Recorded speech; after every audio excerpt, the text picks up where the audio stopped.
साऱ्या जगाचा परी तू आंबेडकरांची विठू माऊली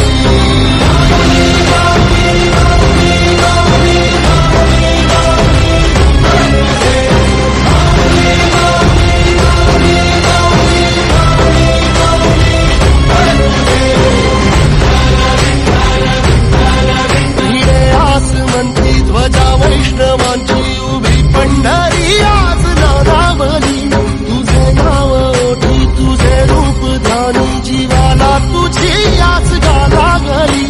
जरी बाप साऱ्या जगाचा परी तू आंबेडकरांची विठू माऊली हिरे आस म्हणती ध्वजा वैष्णवांची उभी पंढरी आज नारावली तुझे नाव ओठी तुझे रूप ध्यानी जीवाला तुझी आस लागली जरी बाप साऱ्या जगाचा परी